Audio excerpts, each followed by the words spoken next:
अक्सर आपने देखा होगा जब आदमी को गुस्सा आता है तो उसका पूरा शरीर कांपने लग जाता है। और सिर्फ यही नहीं, उसका चेहरा भी पूरी तरह से लाल हो जाता है। गुस्सा हम करते तो दूसरों पे हैं, लेकिन उसमें जलना हमें ही पड़ता है। हमारे शरीर की एक बहुत बड़ी ऊर्जा उस गुस्से की वजह से खत्म हो जाती है।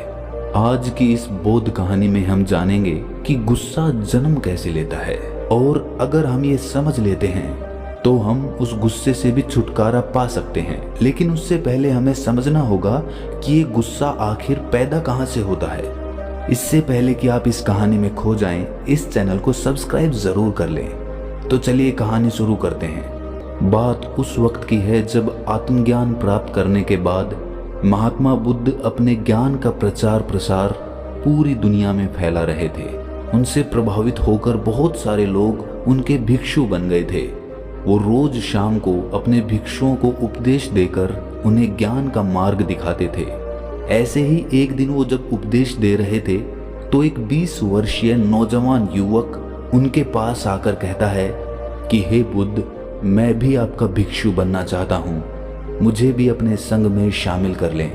बुद्ध का संघ हर किसी के लिए खुला रहता था, इसीलिए उन्होंने कोई आपत्ति नहीं जताई और उन्होंने उसे संग में बैठकर उपदेश सुनने के लिए कहा। ऐसे ही उपदेश सुनते सुनते उस नौजवान युवक को 3 दिन बीत चुके थे। वो रोज उपदेश सुनने आता और जो भी सवाल उसके मन में उठता वो महात्मा बुद्ध से उसका निवारण करवा लेता। फिर एक दिन ये बात उस नौजवान युवक के पिता को पता चल गई कि उसका बेटा बौद्ध भिक्षु बन चुका है। अब कोई पिता नहीं चाहता कि उसका बेटा एक भिक्षु बन जाए, और वो भी इतनी कम उम्र में। हर पिता चाहता है कि उसका बेटा कोई अच्छा काम करे और उसका नाम रोशन करे। जब उसके पिता को ये बात पता चली तो उसके मन को बहुत आघात पहुंचा। उसे पीड़ा के साथ साथ महात्मा बुद्ध पर बहुत गुस्सा आया। उसने मन ही मन सोचा कि महात्मा बुद्ध नगर के युवाओं को एक गलत राह दिखा रहे हैं। जिस उम्र में उन्हें पढ़ लिख कर कोई अच्छा काम करना चाहिए, अपने परिवार का नाम रोशन करना चाहिए, उस उम्र में वो युवाओं को भिक्षु बना रहे हैं। इसी तरह के विचार लेकर वो महात्मा बुद्ध के पास पहुंच गया। उस वक्त महात्मा बुद्ध अपने भिक्षुओं को उपदेश दे रहे थे कि तभी उस नौजवान के पिता उस सभा में पहुंच जाते हैं। वो पहले से ही गुस्से में थे और महात्मा बुद्ध को देखकर वो और ज्यादा गुस्से में आ जाते हैं। वो उपदेश खत्म होने का भी इंतजार नहीं करता और वहीं पर सभी भिक्षुओं के सामने महात्मा बुद्ध को बहुत भला बुरा कहने लगता है। वो कहता है कि तुम्हारे जैसे लोगों की वजह से ही हमारा देश आगे नहीं बढ़ पा रहा है। तुम्हारे जैसे लोग नौजवान युवाओं को गलत राह पर लाकर उनकी जिंदगी बर्बाद कर रहे हैं। खुद तो तुम जीवन में कुछ कर नहीं सके और अब इन युवाओं को भी बर्बाद करने पे तुले हो। ऐसे ही ना जाने क्या क्या शब्द उसने महात्मा बुद्ध को कह डाले, लेकिन महात्मा बुद्ध ने कोई प्रतिक्रिया नहीं दी। वो चुपचाप उनकी बातें सुनते रहे। कोई प्रतिक्रिया ना मिलती देख वो युवक और भी ज्यादा गुस्से में आ गया। अब उसके शब्दों का पिटारा खाली हो चुका था। उसके पास ऐसा कोई शब्द नहीं बचा था या कोई गाली नहीं बची थी जो उसने महात्मा बुद्ध को ना कह डाली हो। जब आखिर में सब कुछ कह लेने के बाद भी उसका गुस्सा शांत नहीं हुआ तो उसने और ज्यादा गुस्से में आकर महात्मा बुद्ध के चेहरे पर थूक दिया। ये देखकर उनके भिक्षु बहुत ज्यादा गुस्से में आ गए। वो उठकर उस युवक को बाहर भेजने ही वाले थे कि महात्मा बुद्ध ने इशारे से उन्हें रुकने के लिए कहा। इतनी गालियां देने के बाद और महात्मा बुद्ध के चेहरे पे थूकने के बाद उस आदमी का गुस्सा थोड़ा शांत हुआ और वो वहां से अपने बेटे को लेकर चला गया। उसके जाने के बाद भिक्षुओं ने पूछा कि हे बुद्ध, वो आदमी आपसे इतनी जली कटी सुना के गया। जली कटी सुनाने को तो छोड़ो, उसने आपके चेहरे पे थूक भी दिया। ये देखकर जब हमारा मन इतना गुस्से से भर गया तो आप इतने शांत कैसे रह सके? आपने उसको कोई जवाब क्यों नहीं दिया? इस पर महात्मा बुद्ध कहते हैं कि मुझे उस आदमी पर गुस्सा नहीं आया, मुझे उस पर दया आ रही थी। ये सुनकर सभी भिक्षु आश्चर्यचकित हो गए। उन्होंने पूछा कि इसमें दया की क्या बात थी बुद्ध? तब बुद्ध कहते हैं,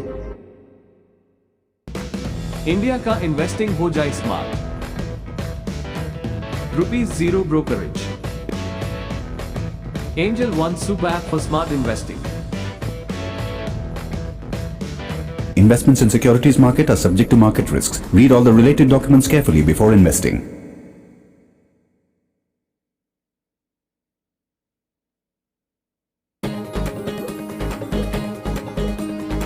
झूमे रे झूमे झूमे झूमे या सणाला नवी गती या सणाला नवी गती। कि जब आदमी के पास अपने गुस्से को जाहिर करने के लिए कोई शब्द नहीं बचते हैं तो वो अपना गुस्सा किसी क्रिया के माध्यम से व्यक्त करता है। वो आदमी मुझे सब कुछ कह चुका था, लेकिन जब उसके शब्द खत्म हो गए और उसका पूरा गुस्सा बाहर नहीं निकल कर आया तो आखिर में उसने मेरे चेहरे पे थूक कर अपना गुस्सा बाहर निकाल दिया। उस आदमी का गुस्सा इस थूकने की क्रिया से ही खत्म हो सकता था। शब्दों के माध्यम से उसका गुस्सा कभी पूरी तरह से खत्म नहीं होता, क्योंकि शब्दों की अपनी कुछ खामियां होती हैं। शब्द पूर्ण रूप से आदमी के भाव उजागर नहीं कर सकते, लेकिन कोई क्रिया करने से उस आदमी के भाव पूरी तरह से उजागर हो जाते हैं। और वही उस आदमी ने किया। उसने थूकने की क्रिया करके अपना गुस्से का भाव पूरी तरह से उजागर कर दिया और इसके बाद उसका मन भी शांत हो गया। तभी एक भिक्षु ने पूछा, लेकिन हे बुद्ध, इसमें आपको उस आदमी पे दया कैसे आई? तो बुद्ध कहते हैं कि मेरे मन में ये भाव उठ रहा था कि देखो ये आदमी अंदर से कितना गुस्से में है, बेचारा अंदर से गुस्से ने कितना जकड़ रखा है, और मैं यही चाह रहा था कि किसी तरह इसका पूरा गुस्से का भाव अंदर से निकल जाए। ये सुनने के बाद बौद्ध भिक्षु कहता है कि हे बुद्ध, मैं आपकी बात पूरी तरह से समझ नहीं पाया। इस पर बुद्ध कहते हैं कि तुम जल्द ही समझ जाओगे। ऐसे ही 3 दिन और बीत गए थे। अब 3 दिनों के अंतराल में उस युवक के पिता का मन पूरी तरह से शांत हो चुका था और अब उसे अपनी गलती का एहसास होने लगा था। उसने सोचा कि मैंने गुस्से में बहुत ज्यादा अति कर दी। मैं गुस्से में इतना अंधा हो गया कि मैंने बुद्ध के चेहरे पर सबके सामने थूक दिया। अपनी इस गलती का एहसास करके उसका मन पश्चाताप से भर गया और इस पश्चाताप से भरे हुए वो 3 दिनों के बाद फिर से उस सभा में पहुंच जाता है और हाथ जोड़कर बुद्ध से माफी मांगता है। उसके मन में माफी का भाव इतना ज्यादा उमड़ रहा था कि जब शब्द कम पड़ गए माफी मांगने के लिए तो वो आदमी महात्मा बुद्ध के चरणों में गिर पड़ा। तब महात्मा बुद्ध ने उस भिक्षु से कहा कि देखो, जिस तरह उस दिन ये आदमी शब्दों के माध्यम से अपने गुस्से के भाव को प्रदर्शित नहीं कर पा रहा था, उसी तरह आज भी शब्दों के माध्यम से ये अपना क्षमा मांगने का भाव भी प्रदर्शित नहीं कर पा रहा है। इसीलिए ये चरण पकड़कर अपने भाव व्यक्त कर रहा है। ये दृश्य देखकर वो भिक्षु समझ गया कि कोई भी भाव जब अपनी अति में होता है तो वो शब्दों से व्यक्त नहीं किया जा सकता, वो क्रिया के माध्यम से ही व्यक्त होता है।